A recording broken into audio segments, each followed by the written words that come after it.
Bonsoir à tous et bienvenue sur Confiance et Réussite. Aujourd'hui, c'est la seconde vidéo du défi et j'ai une question à vous poser. Vous préoccupez-vous de la vie des autres? Ce que j'aimerais savoir, c'est est-ce que la vie des autres est déterminante dans votre choix?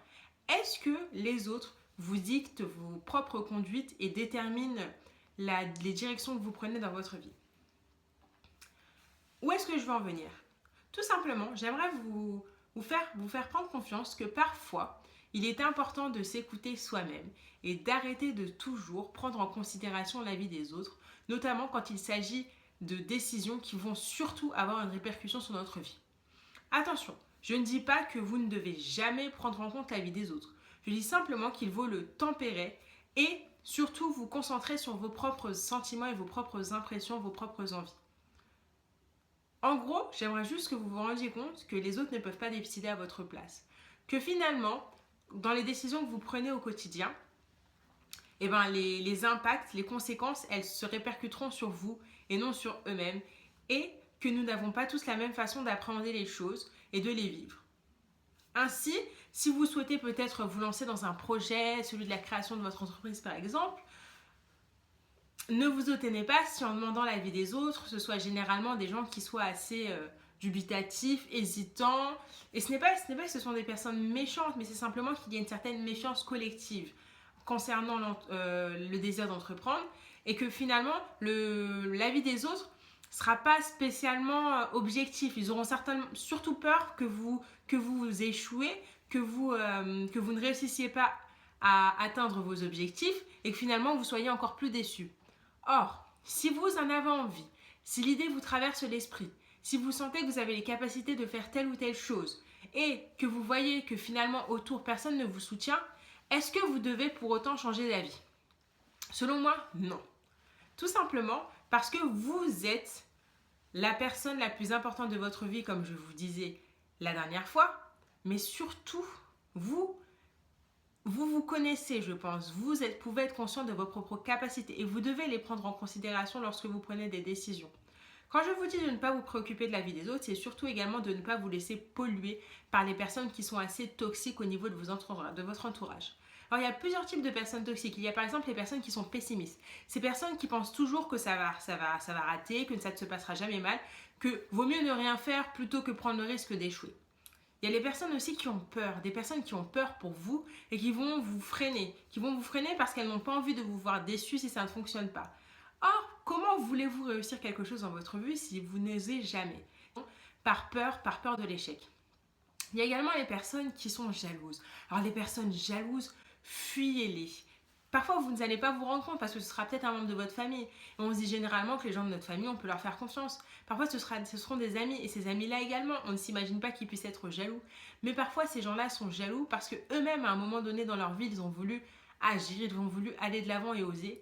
Et ils n'ont pas réussi, peut-être tout simplement parce qu'eux-mêmes avaient derrière eux une personne assez toxique qui les a freinés. Mais n'oubliez pas que c'est des choix que vous devez faire pour vous et que vous seul savez au fond de vous si vous êtes capable de faire telle ou telle chose. De plus, quand je dis qu'il ne faut pas vous préoccuper de la vie des autres, c'est également qu'il faut que vous vous habituiez à recevoir, à encaisser beaucoup de critiques. Il y a beaucoup de personnes qui n'aimeront pas ce que vous faites, quoi que ce soit, et qui seront toujours là à critiquer. Critiquer soit vraiment parce qu'elles n'aiment pas, ou tout simplement par jalousie. Vous, il faut que ça vous passe au-dessus de la tête. Dès lors que ce ne sont pas des critiques constructives, il faut que ça vous passe au-dessus de la tête et que vous ne vous remettiez pas en question dès que quelqu'un viendra vous attaquer et vous lancer des piques. N'ayez pas peur d'être vous-même et faites-vous confiance. Ne laissez pas les autres vous démonter et vous démoraliser. Si vous sentez, je le répète, je vais le répéter beaucoup de fois, si vous sentez que vous êtes capable de faire quelque chose, si vous aimez la façon dont vous êtes, la façon dont vous vous habillez, ne changez pas pour les autres, faites-vous confiance et surtout le plus important en fait, le fin mot de l'histoire, c'est qu'il faut que vous soyez en accord avec vous-même et épanoui dans les choses que vous faites au quotidien et dans les projets que vous menez. Il ne suffit pas en fait de suivre la vie générale. Si plein de personnes autour de vous vous dites « Allez, vas-y, fonce !» Mais que vous, au-delà de la peur, parce que si c'est de la peur, peut-être que vous devriez peut-être essayer de vous secouer et de vous lancer. Mais si vous sentez que finalement, c'est pas quelque chose que vous avez envie de faire, ça ne vous intéresse pas du tout, ne vous forcez pas. Cessez de vous préoccuper de ce que les gens pensent, de vous dire qu'est-ce que les gens vont dire si je fais telle ou telle chose ou si je ne le fais pas, qu'est-ce que les gens vont dire si je décide de changer de travail et de passer de la banque au métier de magicien, qu'est-ce que les gens vont dire si demain je décide d'arrêter de m'habiller de manière féminine et assumer mon style un peu androgyne. Qu'est-ce que les gens vont dire si dès demain j'arrête mon boulot pour aller élever des lamas au Pérou? Faites ce dont vous avez envie. Attention, quand je dis faites ce dont vous avez envie, je ne dis pas non plus sauter d'un pont si ça vous chante. Soyez quand même assez conscient des dangers et des risques que vous encourez. Soyez conscient dans chacune des décisions que vous prenez. Pesez le pour et le contre. Demandez l'avis de vos amis si vous le souhaitez, mais surtout, il ne faut pas que ce soit décisif. Finalement, c'est vous et vous seul qui devez avoir le dernier mot. Voilà.